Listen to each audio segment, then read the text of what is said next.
외국 사람들이 한국을 방문해서 관광하면서 식당에 들어가면 깜짝 놀라는 메뉴들이 있다고 합니다. 어떤 메뉴들일까요? 외국인들이 우리나라의 식당에 와서 소스라치게 놀라는 식당 메뉴 무엇일까요? 할머니 뼈 해장국. 말 그대로 풀어보면 할머니 뼈를 푹 모아서 해장국을 끓였다 이런 이야기가 되겠지요? 또 어떤 것들이 있을까요? 할머니 산채 비빔밥. 할머니가 산채로 들어가 있는 비빔밥인가 이런 생각들이 들지 않으십니까? 그러니까 이걸 먹어야 하나 시켜야 하나 이런 생각이 들 것 같은데요. 또 있는 것 같습니다. 엄마 손파이. 엄마 손파이. 그럼 그 파이 안에 뭐가 들어가 있다고 생각하는 거죠? 엄마 손이 들어가 있다. 이런 생각들을 하는 거죠. 사실은 우리는 전혀 이상하지가 않잖아요. 그죠?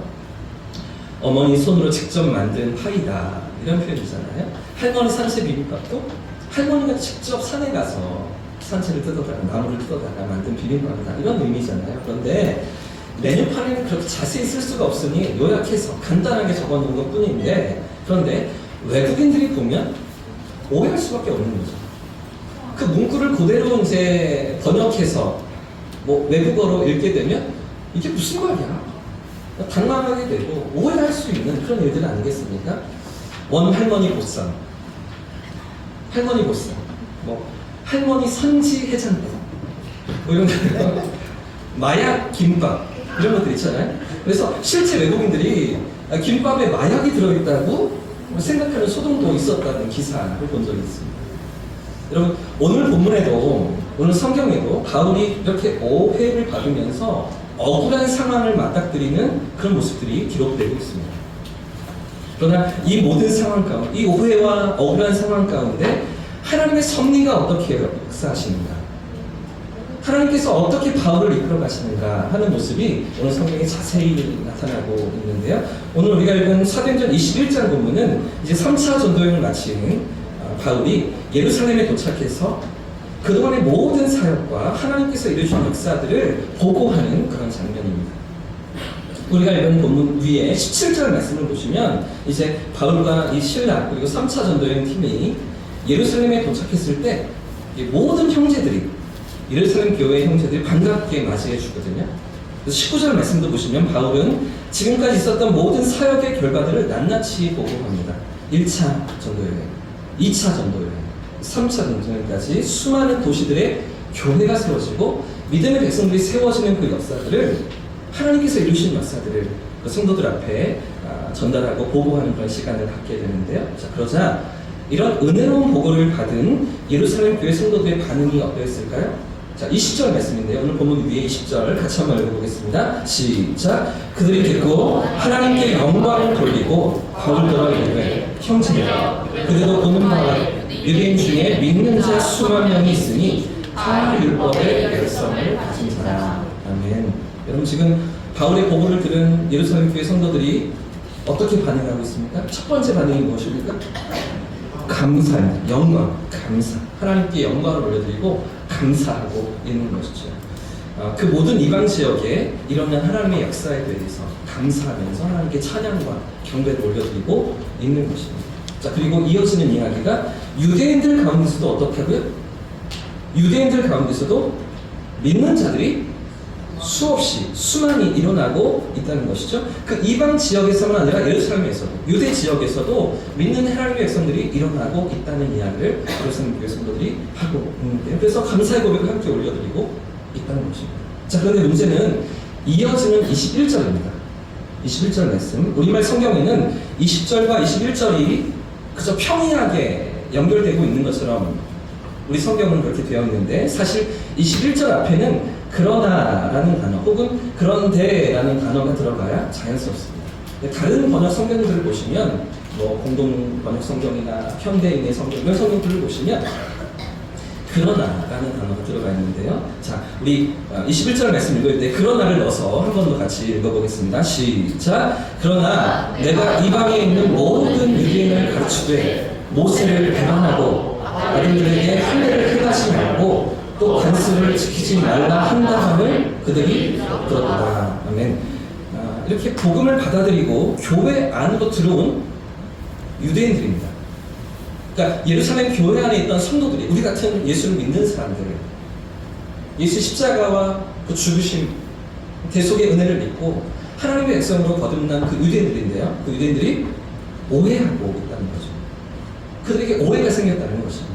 바울이 율법을 훼손하고요, 율법을 모욕하고 비방하면서 할례도 행하지 말고 자녀들에게, 그리고 관습도 지키지 말라고 했다고, 그런 오해들이 생겨나고 있다.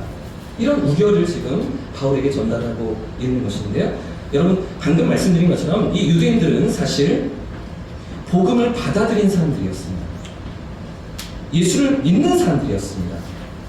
예수 그리스도를 나의 구원자로 믿고 하나님께서 보내신 구주의심을 고백하는 그런 성도들인데요. 자, 그런데 이런 복음 안에 들어온 유대인들, 그 유대인들 안에, 그들 안에 무엇이 남아있었을까요? 20절 마지막 부분에 있는 것처럼 율법에 대한 열심이 남아있는 거죠. 율법에 대한 열심. 율법을 지켜야 한다는 생각들이 그 교회 안에 있던 성도들에게 여전히 남아있던 거죠. 여러분 생각해 보십시오. 지금까지 평생을 율법을 지키며 살았습니다. 그 문화와 그 생활 속에서 율법을 지키며 율법을 붙들고 그것을 통해서 하나님의 의에 이른다고 생각하며 살아왔던 그런 사람들 아니겠습니까? 그런데 그 율법의 완성이 예수님이신 것을 믿고 예수를 통해서 우리가 구원받고 하나님의 백성이 되었다는 것은 인정하고 받아들였지만, 그러나 지금까지 살아왔던 삶의 흔적이 있기 때문에 율법을 다 내려놓지 못하고 있었던 거예요.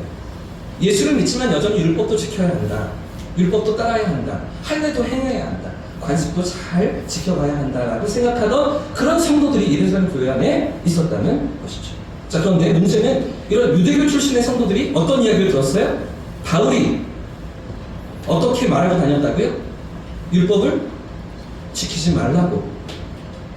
전도 여행을 다니면서 여러 지역에 할례도 행하지 말고 전통도 관습도 다 지킬 필요가 없다고 그렇게 가르쳤다고 이 유대인들이 듣고 있었다는 것 아닙니까?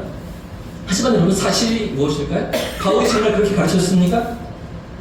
바울이 여러 이방 지역의 교회를 세우고 복음을 전하면서 정말 율법을 지키지 말라 그렇게 가르쳤습니까? 그렇지가 않습니다. 오직 예수님을 통해서만 구원을 받는다, 오직 예수님을 통해서만 우리의 죄가 대속함을 얻는다, 이 사실을 전하고 증거했는데 그 이야기를 자기들이 곡해하여서 율법을 지키지 말라고 했다더라, 율법을 지키지 않아야 구원받는다고 했다더라, 이런 소문들이 퍼지고 있었던 것이죠. 순전히 오해입니다. 지키지 말라는 이야기가 아니었죠. 지켜야 합니다. 근데 율법을 지킴으로써 구원받는 것이 아니라 하나님의 백성이 되었기 때문에, 구원받았기 때문에 율법을 지켜야 한다, 이런 이야기를 바울은 했던 것인데, 지금 교회 안에서, 예루살렘 교회 안에서 오해가 생겨나고 있다는 것이죠. 자, 그래서 이런 오해와 곡해를 불식시키기 위해서, 없애기 위해서 바울과 예루살렘 교회 성도들, 그러니까 이런 사실을 알고 있고 걱정하던 성도들이, 교회 지도자들이 바울과 함께 했던 일이 있습니다. 여러 가지 노력들이 있습니다. 22절 이하의 말씀을 보시면 바울이 정결 예식을 치르도록 합니다. 율법에 따라서. 그러니까 구약에 하나님 주신 정결 예식이 있거든요. 정결 그 법을 따라서 바울이 정결 예식을 치릅니다.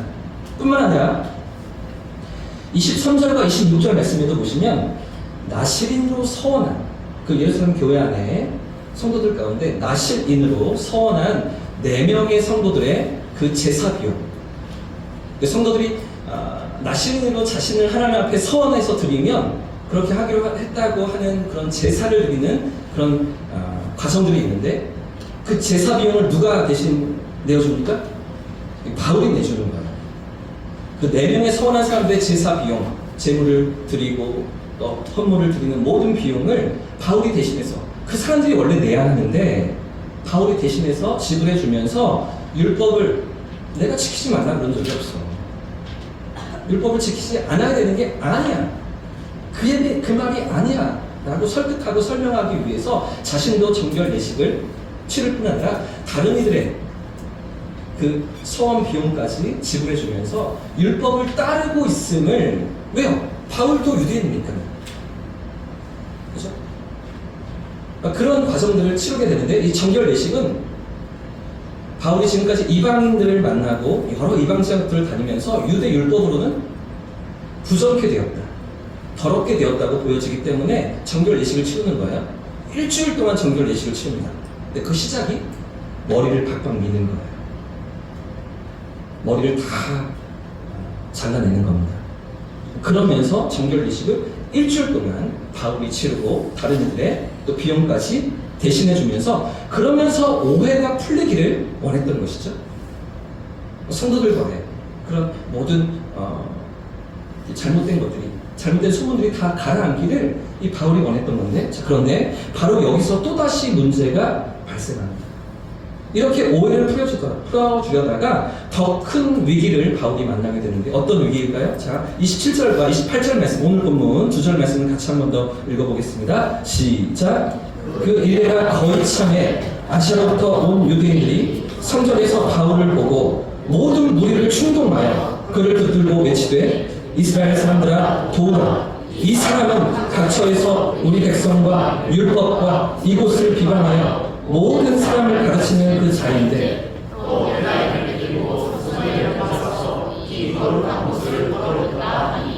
여러분, 지금 바울이 어떤 위기를 만나고 있습니까? 그렇게 노력을 기울였습니다. 오해를 풀기 위해서 최선을 다했습니다. 비용을 들이고 머리털을 다 깎고 쉽지 않은 그런 과정들을 진행하면서 오해가 풀리기를 원했는데, 지금 바울이 또 어떤 위기를 맞닥뜨리고 있습니까? 바울이 이방인을 데리고서 성전에 들어갔다라는 것이죠. 이런 또 다른 오해가 지금 시작되고 있는 것입니다. 그래서 성전을 더럽혔다, 거룩한 성전을 바울이 더럽혔다, 이방인과 함께, 이렇게 오해가 생겨나고 있는 것입니다. 원래 이방인들은 성전에 들어갈 수가 없는데요. 자, 그런데 바울이 이방인, 헬라인을 데리고 거룩한 성전에 들어갔다, 이런 말들이 소문이 퍼지기 시작한 것이죠. 근데 사실 이것도 사실이 아니었습니다. 오해였습니다. 29절 말씀도 보십시오. 제가 읽겠습니다. 이는 그렇게 생각한 이유는, 그렇게 말하고 다닌 이유는, 그들이 전에, 그렇게 말하는 사람들이 전에 에베소 사람 드로비모가 바울과 함께 시내에 있었음을 보고 바울이 그를 성전에 데리고 들어간 줄로 어떻게 해요? 생각한 거죠. 그러니까 오해한 거예요. 사실이 아니었어요. 자, 그런데도 불구하고 지금 이런 오해가 불거지고 있는데 아주 심각한 오해입니다. 당시 율법을 잘 알고 있었고 가말리엘 문화의 그 아주 유능한 율법학자였던 바울이 이런 사실을 모를 리가 없잖아요. 그러니까 성전 안에 이방인을 데리고 들어갈 이유가 없어요. 자, 그런데도 불구하고 없는 일을 만들어서 지금 모함을 하고 있는 것인데요. 자, 아까 읽었던 27절 말씀을 보시면 아시아에서 온 유대인들입니다.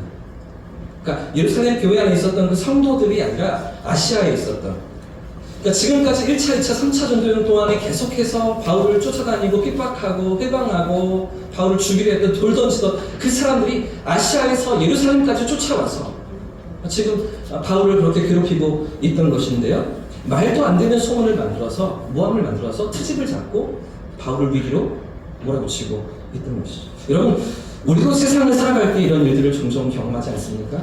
사실은 아무런 일도 아닌데, 진짜 있었던 일이 아닌데 이런저런 오해가 시작되면서 우리 안에 어떤 관계적인 어려움이 생기고 문제가 발생하고, 그렇죠? 우리 좋았던 관계들을 깨뜨려지게 하는 그런 일들이 우리 삶에도 있지 않으십니까? 사실은 아무것도 아닌 일이 심각한 오해로 불거지기도 하고요. 그래서 마음이 이렇게 틀어지게 되면, 우리의 생각이 틀어지게 되면 전혀 그렇지 않은 일도 심각한 오해가 되기도 하고요. 그 사람이 밉게 보이기도 하고, 전혀 그렇지가 않은데, 그쪽은 나에 대해서 그렇게 생각하지 않는데 내가 그 사람을 미워하고 싫어하게 되고, 이런 일들을 우리가 경험하면서 세상을 살아가지 않습니까? 그래서 여러분, 오늘 본문에도 보시면 이런 상황 가운데 바울이 처해 있는데 그 결과가 어떻게 이어지는가? 30절 말씀 같이 한번 읽어보겠습니다. 30절 시작. 온 성이 소동하여 백성이 달려나와 모여 바울을 잡아 성전 밖으로 끌고 나가니 문들이 곧. 여러분, 지금 이게 아주 심각한 문제인 이유는 당시 예루살렘 성전의 구조 때문입니다. 이런 그림을 한번 보시면 가장 바깥쪽에 이방인의 뜰이 있습니다. 조금 안쪽에 여인들의 뜰이 있고요. 그리고 나서 더 안쪽에 이스라엘의 뜰이 있습니다. 이게 당시 헤롯 성전의 지금 구조인데요. 그러면 이스라엘 백성들이 아닌 이방인들은 어디까지 들어갈 수가 있었을까요?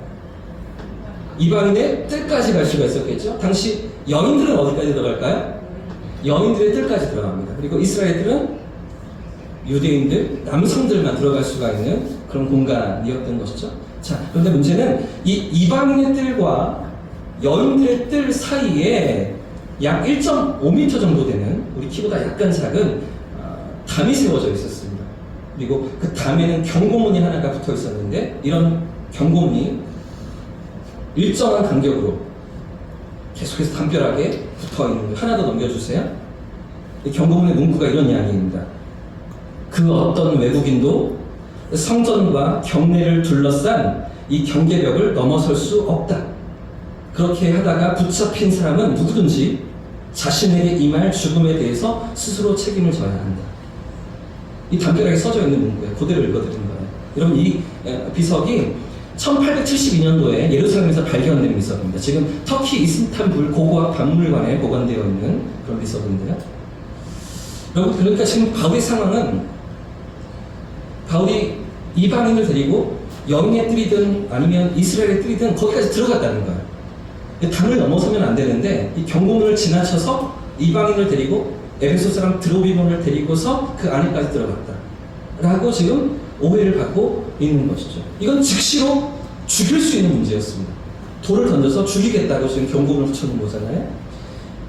성전 밖으로 끌려나가서 돌에 맞아 죽을 수 있는 그런 위기에 바울이 처해 있던 것인데, 방금 읽었던 30절 말씀을 보시면 이렇게 바울이 그래서 끌려나간 후에 성전 문들이 닫혀지게 되죠.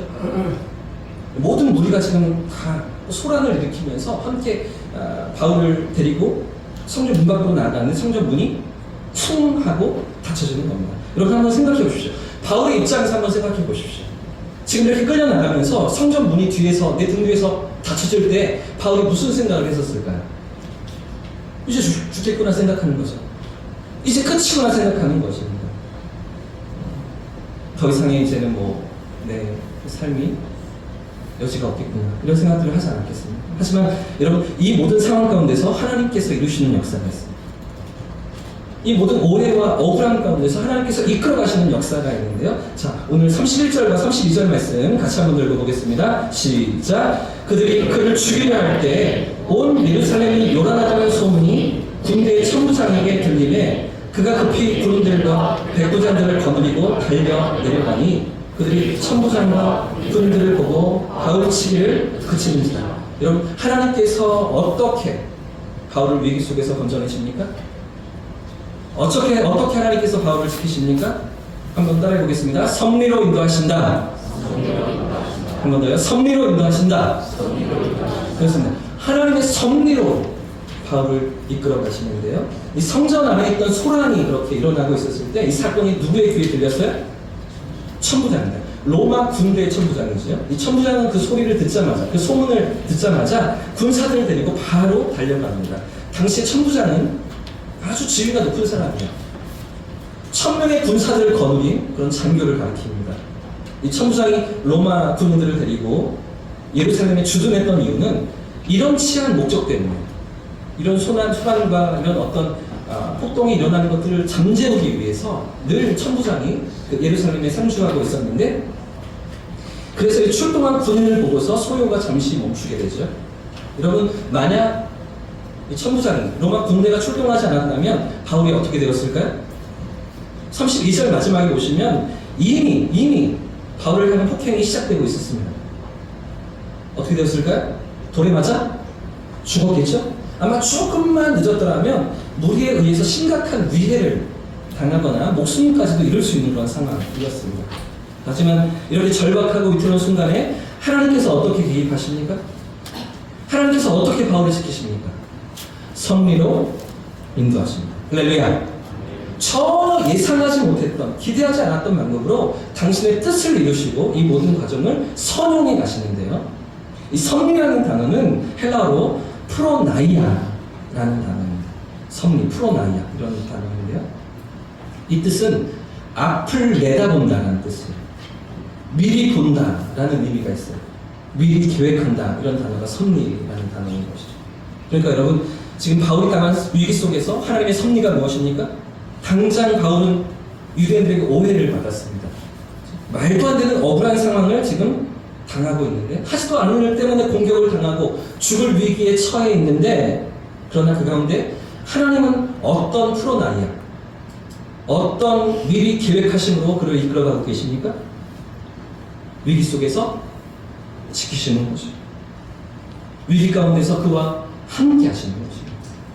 억울한 상황을, 원치 않는 상황을, 말도 안 되는 그런 상황을 당하고 있지만 그 가운데서도 하나님은 손을 쓰시고 바울을 붙드시며 지키시는 그 은혜로 함께 하시는 건 아니겠습니까? 결국은요, 여러분, 이 모든 과정 속에서 우리가 다음 주일에 살펴보게 되겠지만 바울이 결국 로마 군인들에 의해서 가장 안전하게, 가장 편안하게 보호를 받으면서 로마로 향하게 됩니다. 바울의 꿈이었던 로마에서 복음을 전하는 그 모든 과정이 이렇게 로마 군인들에게 체포된 이 모든 과정들을 통해서 가장 안전한 모습으로 복음의 그 불모지였던 로마로 들어가고, 그리고 그곳에 있던 수많은 영혼들에게 하나님의 사랑을 증거하고 전 세계의 심장부와 같던 그 로마에서 복음을 이식하는 그런 사역들을 이어갈 수가 있었던 것이죠. 여러분 생각해 보십시오.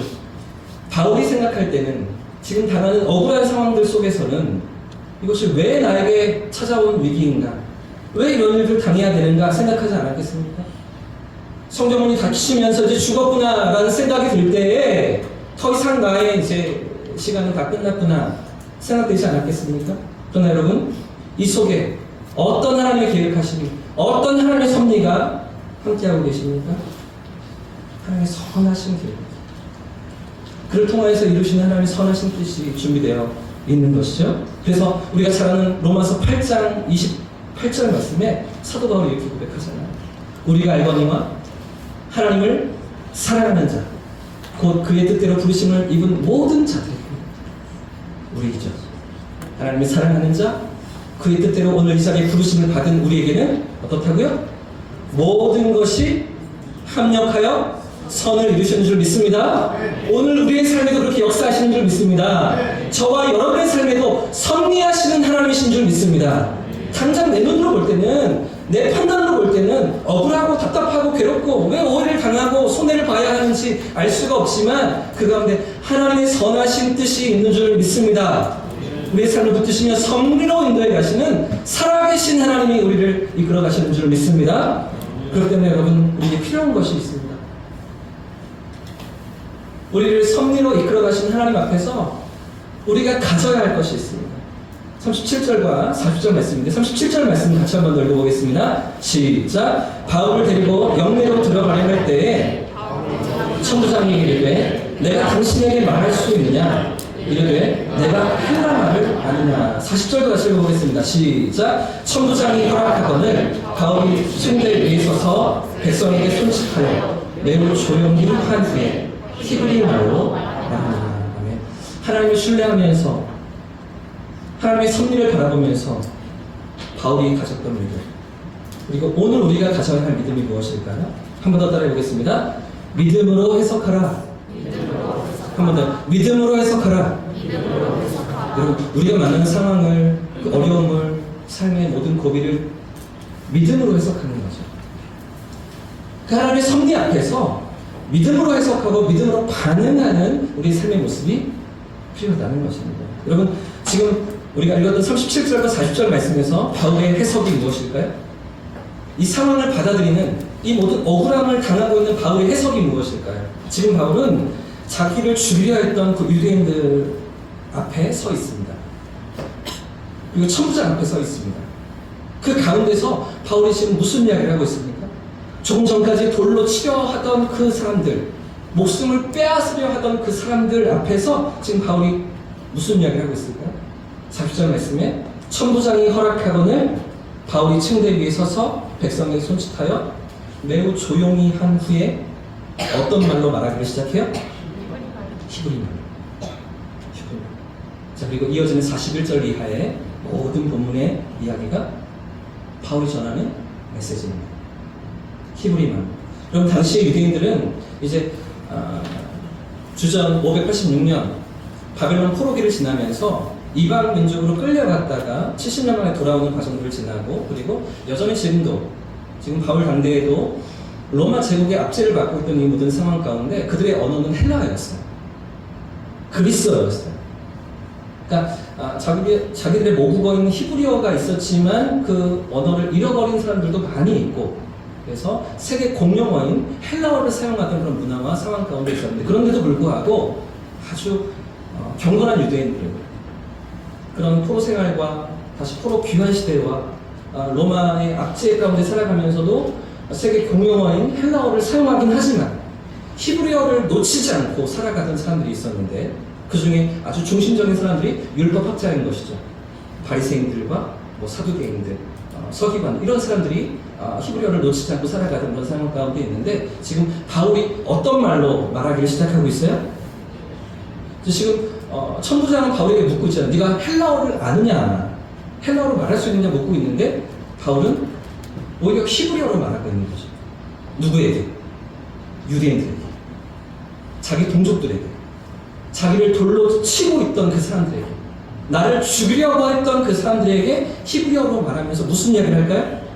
이 뒤에 이어지는 모든 이야기가 하나님의 사랑이에요. 예수 그리스도의 이야기입니다.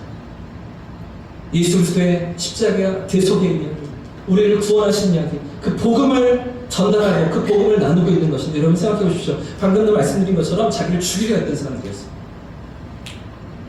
돌로 치려 했던 사람들이었어요. 그 앞에 어떤 메시지를 전하고 있어요? 히브리어로 하나님의 사랑을 증거하는 것이죠. 하나님이 당신을 사랑하세요. 하나님께서 당신들을 구원하기를 원하십니다. 하나님께서 당신들의 삶을 붙잡으시길 원하십니다. 이런 사랑의 메시지를 전하고 있는 건 아닙니까? 어떤 말로? 히브리. 그들이 알아듣는 히브리만, 그들 앞에 이 복음을 증거하고 있던 것인데, 여러분, 바울이 어떻게 이렇게 할 수가 있었을까요? 자기를 죽이려는 사람들 앞에서 어떻게 이렇게 하나님의 사랑을 증거하고 그들이 알아듣는 말로 이렇게 그들에게 이 복음을 나눌 수가 있던 것입니까? 상황을 믿음으로 해석했기 때문이죠. 할렐루야.